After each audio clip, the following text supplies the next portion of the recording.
হযরত ওমর রাদিয়াল্লাহু তাআলা আনহু আল্লাহ পাকের কেমন ভয় করেছিলেন। কিতাবের ভিতরে এসেছে, কিতাবটার নাম হলো তারিকুত তাবারে। হুজুর আমার, হুজুরের জীবনে একদিন আল্লাহর ফজরের ফরজ নামাজ কাজা হয়ে গিয়েছে। কোন নামাজ? ফজরের ফরজ নামাজ কাজা হয়ে গিয়েছে। কাজা আলাদা আর না পড়া কিন্তু আলাদা। কাজা মানে তিনি পরে পড়ে দেবেন, আর না পড়া মানে জীবনে পড়ে না। কাজা হয়ে গিয়েছে, তারপরে দিন থেকে যখন ঘুম বাংলা দেখলো সূর্য উদয়, হযরত ওমর ফারুক এত পরিমাণে আল্লাহর কাছে কাঁদলেন, সারাদিন কাঁদলেন, সারাদিন কাঁদলেন। দিন শেষ হয়ে গেল, রাত শুরু হলো। মাগরিবের নামাজ আদা করে ওই মুসল্লায় বসে বসে কাঁদলেন। আবার রাত মিডিল পজিশনে আসলো, কাঁদতে লাগেন। এশার নামাজ আদায় করে হযরত ওমর ফারুক কান্না শুরু করলেন। এত পরিমাণে কাঁদেন, কাঁদতে কাঁদতে কাঁদতে নামাজের মুসাল্লায় ঘুমিয়ে পড়লেন। কাঁদছে, আল্লাহ আমি ওমর এ কি ভুল করলাম আল্লাহ, কালকে আমার ফজরের নামাজ কাজা হয়েছে। আল্লাহ আপনি যদি জিজ্ঞাসা করেন ওমর তুমি অমুক দিনের ফজরের নামাজ কেন কাজা করলে, আমি আল্লাহ তার জবাব চাই। আল্লাহ তোমার এই জবাব আমি ওমর দিতে পারবো না। এই মনে করে কাঁদতে কাঁদতে কাঁদতে ঘুমিয়ে পড়লেন। এমন সময় ফজরের রক্ত হওয়ার আগে ওমর ফারুকের ঘরের দরওয়াজায় একটা টোকার আওয়াজ আসে। ওমর ফারুক হুজুরের নাম ধরে ডাকতে লাগেন। হুজুরের ঘুম ভেঙে যায়, ওমর ওমর বলে ডাকতে লাগেন। হুজুরের ঘুম ভেঙে যায়। ঘরের দরওয়াজা খুলে দেওয়ার পরে দেখতে পেলেন ওমরের ঘরে শয়তান হাজির। কে হাজির হয়েছে? শয়তান হাজির হয়েছে। হযরত ওমর ফারুক এরাই শয়তান। এই শয়তান, তোর তো ভালো কাজ না, তুই আমার ডাকলি কি জন্য আজকে? হ্যারি, তুই আমার বাড়ি আছিস, তোর জন্য কালকে আমার ফজরের নামাজ কাজা হয়ে গিয়েছে। তুই আমার ঘরে আজকে ডাকছিস মানে মানে হুজুর বেয়াদবি নেবেন না। বলে আমি আপনার উপকার করতে এসেছি। বলে কি উপকার? বলে হুজুর কালকে আমার লস হয়ে গেছে। বলে কি করে লস হয়েছে? বললেন হুজুর আপনি যখন একদিন ফজরের নামাজ কাজা হয়েছে, এরই কারণে সারাদিন সারা রাত যে কান্না কাঁদলেন আল্লাহর দরবারে, আল্লাহকে আপনি সব থেকে বেশি রাজি আর খুশি করে দিয়েছেন। বলেন সুবহানাল্লাহ। আমি আপনার একদিন ঘুম নষ্ট করে ঘুম পাড়িয়ে দিয়ে ফজরের নামাজ কাজা করে দিয়েছি। এর বিনিময়ে আপনি যে কাঁদলেন, এই দুটো অঙ্কের অনুযায়ী আমার ফজরের নামাজ ঘুম পাড়িয়ে দেওয়ার কারণে আমার লস হয়ে গিয়েছে। আমি শয়তান উপকার করলেও এর ভিতরে কিন্তু আমার শয়তানি রয়েছে। শয়তান ভাববেন যখন উপকার করবে আপনার, ভাববেন শয়তান। কিছু শয়তান গোছের লোক কিংবা কিছু শয়তান গোছের মানুষ হোক আর মুনাফিক হোক আর যাই হোক, ভাববেন ও যখন আপনার হঠাৎ হঠাৎ হুজুর হুজুর করবে, আপনার হঠাৎ হঠাৎ উপকার করবে, আপনার হঠাৎ ভালোবাসবে, ভাববেন ওর মধ্যেও কিন্তু শয়তানি রয়েছে। শয়তান বলতেছে হুজুর তুমি কাল সারা রাত যে কাঁদা কেঁদেছো, একদিন ফজরের নামাজ কাজা করে দিয়ে তার থেকে বেশি আপনার লাভ হয়েছে। সুতরাং আমি চাই না আজকে থেকে আপনি ফের কাঁদেন, তাই আপনাকে আমি নামাজ রক্ত হওয়ার আগে ডেকে দিচ্ছি। এই ওমরে ফারুক, এই সেই ওমরে ফারুক যার জীবনের আমল এমন। হুজুর আমার বলতে লাগেন কবরকে এমন ভয় করতেন, মৌতকে এমন ভয় করতেন, পরকালকে এমন ভয় করতেন। বাবা হযরতে ওমরে ফারুক অনেক সময় কাঁদতে কাঁদতে কিতাবের ভিতরে এসেছে বেহুশ হয়ে যেতে।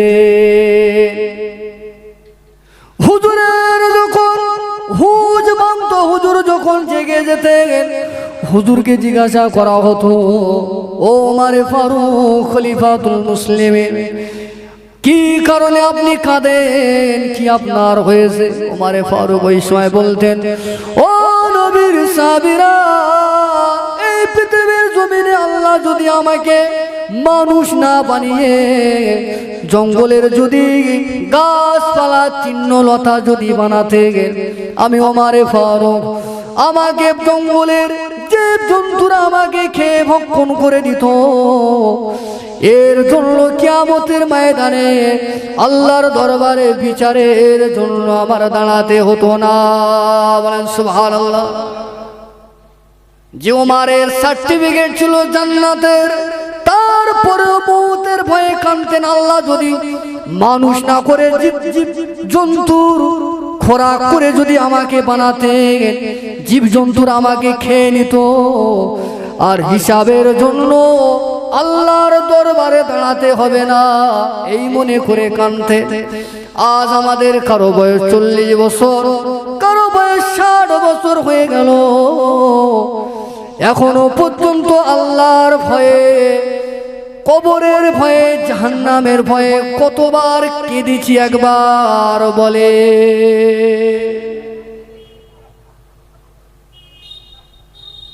জেনে রাখবেন আপনার একটা দিন আছে সামনে, আপনার জীবনের একটা সময় আছে, জীবনের শেষ দিন, আর জীবনের সূর্য উদয়ের দিন আপনার জীবনে আসবে না। একদিন এই জীবনের সূর্য আপনার ডুবে যাবে, আপনার জীবনের একটা শেষ রাত আসবে, আর জীবনে কোনোদিন আপনার জীবনে রাত আসবে না, জীবনে আর কোনোদিন আপনার জীবনে দিন আসবে না। সেই দিন আসার আগে এখনো সময় আছে, নামাজের কাতারে আসে। দুরূদ শরীফ আল্লাহুম্মা সাল্লি আলা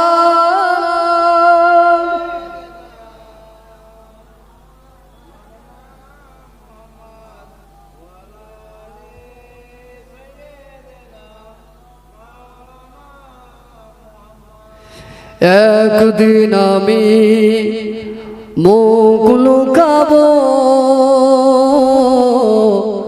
সাদা কাফনের আড়ালে, একদিন আমি মুখ লুকাবো সাদা কাফনের আড়ালে। সবাই তো একদিন মুখ লুকাতে হবে নাকি? আসবো না আর ফিরে কভু, আসবো না আর ফিরে কভু, নয়ন বাড়ি ঝরালে একদিন আমি মুখ লুকাবো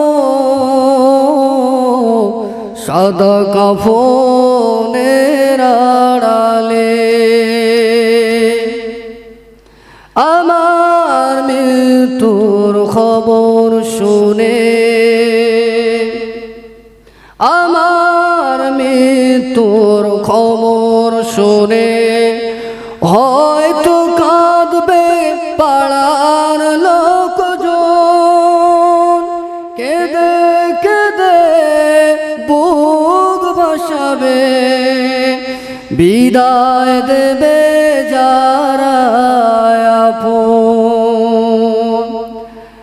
আর কোনদিন ফিরবো না রে, আর কোনদিন ফিরবো না রে, আমার দুহাত বাড়ালে একদিন আমি মুখ লুকাবো সাদা কাফনের আড়ালে। আজকে যারা সাথে ছিল কালকে নেই তো তাদের অনেকে, তুমি আমি যাব একদিন তারা গেছে যেখানে, আজকে যারা সাথে ছিল কালকে নেই তাদের অনেকে। তুমি আমি যাব সেখানে, তারা গেছে যেখানে। সে যাকে পারে না থামাতে, সেই যাকে পারে না থামাতে, সামনে এসে দাঁড়ালে একদিন আমি মুখ লুকাবো সাদা কাফনের আড়ালে। একদিন আমি মুখ লুকাবো সাদা কাফনের আড়ালে। আল্লাহুম্মা সাল্লি আলা।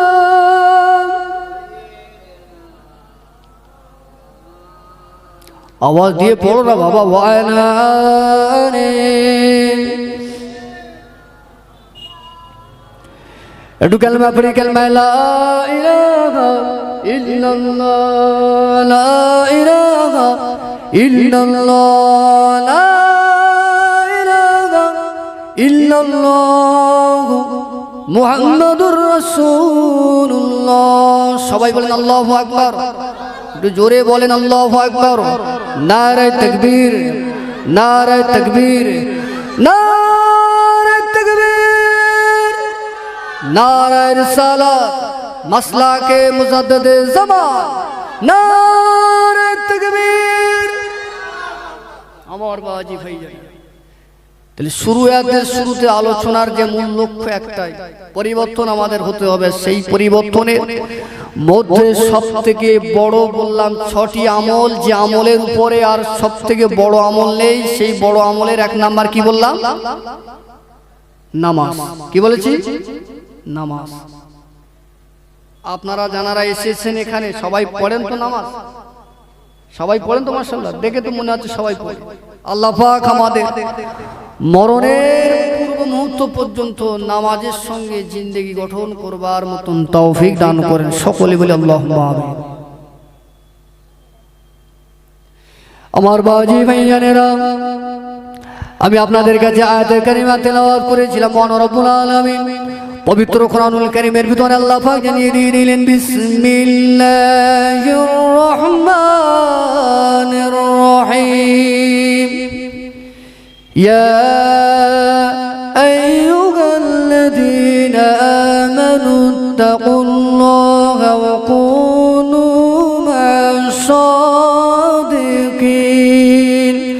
মহান রব আল্লাহ পাক বললেন, আমার ইমানদার বান্দারা, এই পৃথিবীর জমিনে তোমরা যারা আমি আল্লাহ পাক আমার উপরে ঈমান এনে আমাকে আল্লাহ বলে মেনে নিয়েছো, ঈমান এনেছো, এই ঈমানের দাবিতে যারা মুসলিম দাবি করো, আমি আল্লাহ তোমাদের জানিয়ে দিয়ে দিলাম, এই পৃথিবীর জমিনে আমার নেককার বান্দাদের দলভুক্ত হয়ে যাও। বলুন সুবহানাল্লাহ।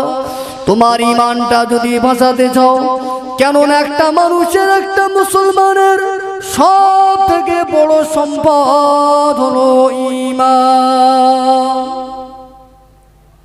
সব থেকে বড় সম্পদের নাম হলো ঈমান।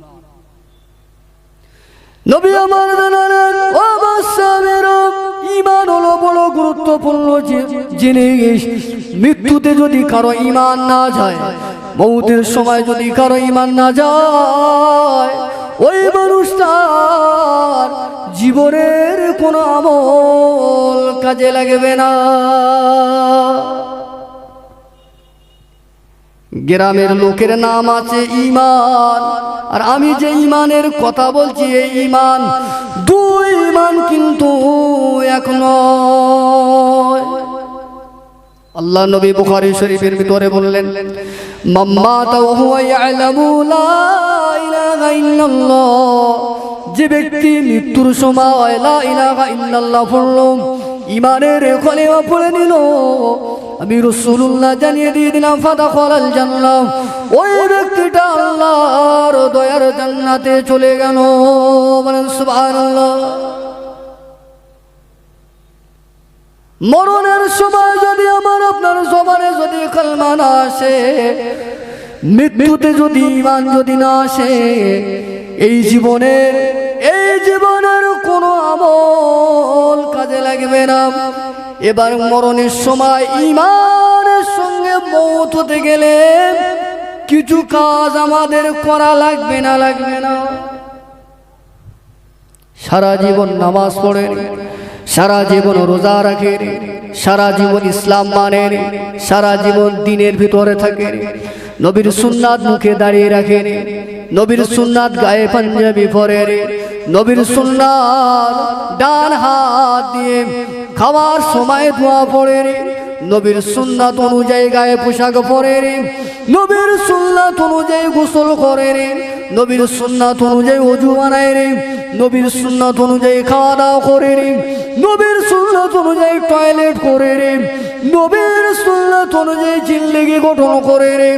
বিপদে মুসলমানের ছেলেরা মেয়েরা আজ দেখতে পাওয়া যায় বেঈমান বেদিনদের রীতি ডাস করে ওরা যেমন চুল কেটেছে, মুসলমানের ছেলেরা তেমন ভাবে চুল কাটা শুরু করেছে। ওরা যেমন পোশাক পরেছে, মুসলমানের ছেলেরা তেমন পোশাক পরা শুরু করেছে। ওরা আজকের নবীকে মডেল হিসাবে মেনে নিতে পারল না। আবার এক শ্রেণীর ছেলেদেরকে দেখতে পাওয়া যায় এরা মেসির ভক্ত হয়েছে, আর মেসির ভক্ত হলে, শাহরুখ খানের ভক্ত হলে, সিনেমার হিরো আর হিরোইনের ভক্ত হলে মৌতের সময় ইমানের কলেমা যাবে বলে মনে হয়। যাবে যাবে চাচা? চাচা ঘুমাচ্ছ নাকি? আব্বনাজ করে যেন ঘুমাবে না। নবীর সুন্নাত যদি আমাদের কাছে না থাকে, আমাদের লেভাজ চিন্তা ভাবনা ধ্যান ধারণা। আবার এক শ্রেণীর যুবক ছেলে, এখনকার ছেলে খেলা ভক্ত, খেলা খেলা খেলা খেলা মানে বলেন তো ক্রিকেট, ফুটবল। এই যে খেলা, এই খেলার খেলোয়াড়ের নাম হলো মেসি আছে। তার সে যেমন মডেলে চুল কাটে এরাও কাটতে, সে যেমন মডেলে জামা কাপড় পরবে স্বপ্ন, এরাও তেমন। বলেন মেসি জাহান্নামী না জান্নাতি? জাহান্নামী, 100% জাহান্নামী, লা শাক্কা ফি। এতে সরিষার দানা পরিমাণ ভেজাল নাই। ও জাহান্নামী জাহান্নামী জাহান্নামী।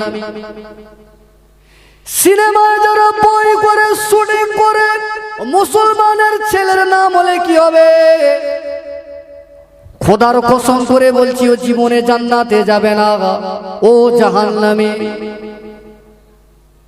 এখন জাহান্নামীদের পোশাক, তারা যে পোশাক পরে, তারা যে মাথার ডিজাইনের শার্ট মারে, এখনকার যুবক ছেলেরা, এখনকার মায়েরা, বোনেরা, খালারা যদি সেই শার্ট যদি এরা মারে, 213 যায় আপনার বাবুঘাটে, আর আপনার 91B কিংবা K1 যায় আপনার শ্যামবাজারে। আপনি শ্যামবাজারের বাসে উঠে যদি বলেন বাবুঘাটে যাব, K1-এ উঠে যদি বলেন বাবুঘাটে যাব, কন্ট্রাক্টর আপনার ইউনিটেকে ঘাড় ধরে নামিয়ে দেবে না? দেবে না? কথা বলে দেবে তো? তাহলে আমার শ্যামবাজারে যেতে গেলে কোথায় উঠতে হবে? K1-এর বাসিতে নাকি? তাহলে আপনি যদি জান্নাতে যেতে চান, নবীর সুন্নাত গুলো রাখতে হবে। আল্লাহ নবী আমার বললেন, ও মুসলমানেরা, বিশেষ করে যুবক যুবতীরা পায়ে ধরে শুনে বলে দেয়, আপনি খেলোয়াড়দের ভক্ত হবেন, তাদের সুন্নাত গুলো আপনি যদি মানেন, তাদেরকে যদি মডেল হিসাবে মানেন, ও কোনোদিন আপনাকে জান্নাতে নিয়ে যেতে পারবে না। আপনি যদি মুস্তাফার সুন্নাত গুলি যদি মানেন, আপনার নবীর ক্যারেক্টার যদি আপনার ভিতরে শোভা পায়, খোদার কসম ওই ব্যক্তিটা দয়ার নবীর সঙ্গে আল্লাহর জান্নাতে যাবে। বলেন সুবহানাল্লাহ।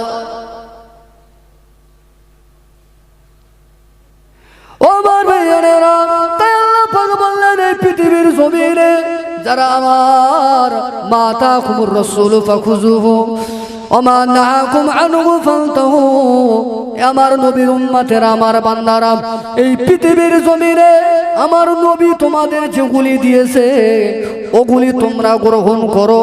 আমার নবী যেগুলি তোমাদের নিষেধ করেছে সেগুলি ডিলিট নয়, একেবারে ভালো রকমের ইমানের কোম্পানির সফটওয়্যার দিয়ে ফরম্যাট করে দিয়ে ইমানের ভিতরে প্রবেশ করো।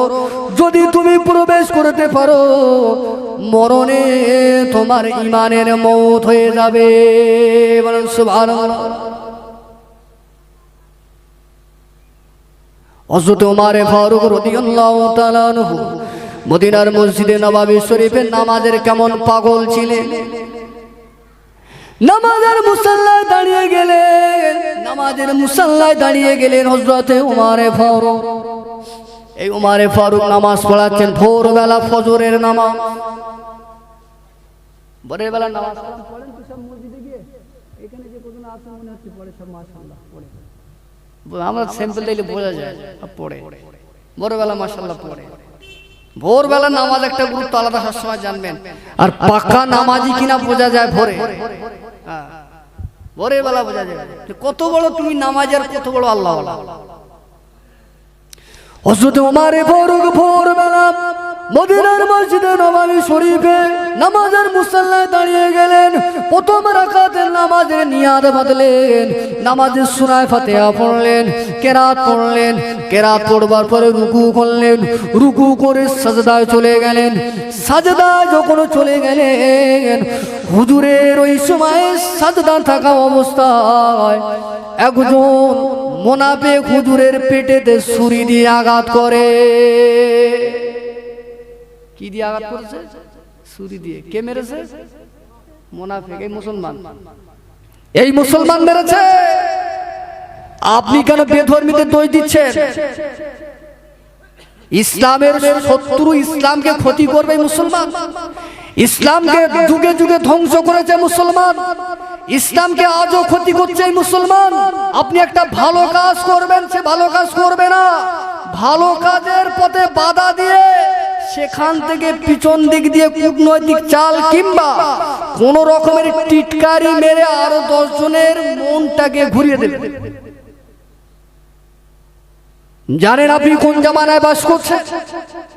এই জামানায় আপনি যদি 100% ইমানের সঙ্গে চলে, আপনার সম্পর্ক মানুষের সঙ্গে ছেদ হয়ে যাবে।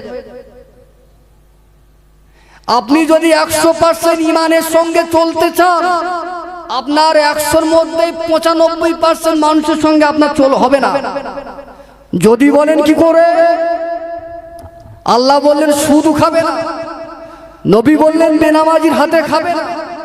মনে করেন আপনি আপনার মেয়েকে বিয়ে দিয়েছেন, জানতে পারলেন মেয়ের জামাই সুদখোর, আপনি কিন্তু সুদ খান না। জামার বাড়িও সুদ খাওয়ার ভয়তে গেলে তো বেটা সুদের টাকা বাজার করে খাওয়াবে। এখন সেই সুদ খাওয়ার ভয়তে জামার বাড়ি যাচ্ছেন না। এখন শ্বশুর যদি জামার বাড়ি যদি না যায়, সম্পর্ক থাকবে না উঠবে? কথা বলেন না, উঠে যাবে তো। এই জন্য আমি বলছি, আপনি যদি 100% ইমানের সঙ্গে থাকতে চান, বাঁচতে চান, আপনার কারোর সাথে হবে। কারণ সবার সঙ্গে আপনার বিভেদ বাঁধবে, আপনার মতের সঙ্গে কারো মতে মিলবে না। আপনি যদি তাকওয়া করে চলতে চান, আপনাকে বরং তাকমা লাগা বড় হুজুর হয়ে গেছে।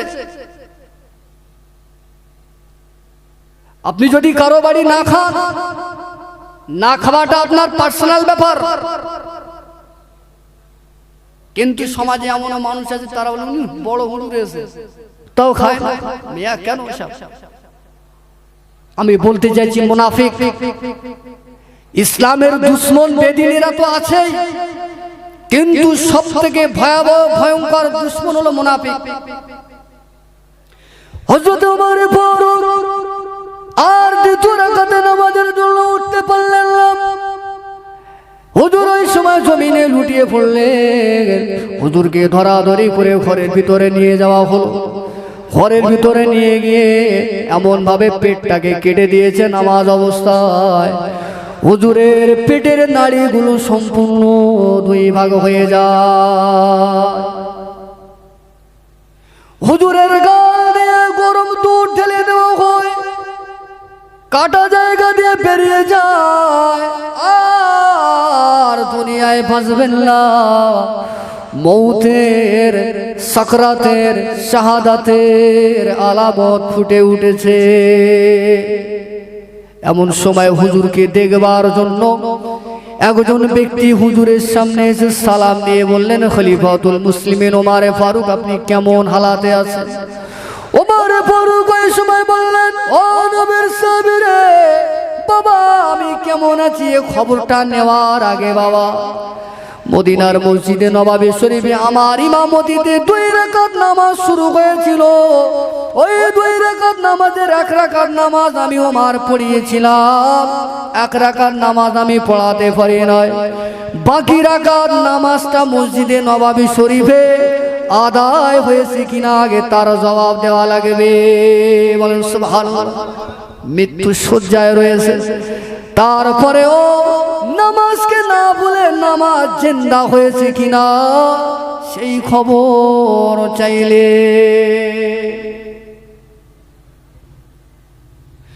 ওমর ভাইজানেরা শুধু তাই নয়, ইসলাম জানের চতুর্থ খলিফা, খলিফাতুল মুসলিমিন হযরত ওমর ফারুক, হযরত আলী রাদিয়াল্লাহু তাআলা আনহু, হুজুর আমার ভোরবেলা করে যখন কুফার শহর দিয়ে যখন ফজরের মসজিদে নামাজে ইমামতি করবার জন্য যখন রাস্তা দিয়ে যেতেন, হুজুর ওই সময়ে কুফার শহরের কুফাবাসীদেরকে ভোরবেলা হাঁকতেন, আসসালাত আসসালাত আসসালাত আসসালাত, নামাজ নামাজ নামাজ নামাজ নামাজ।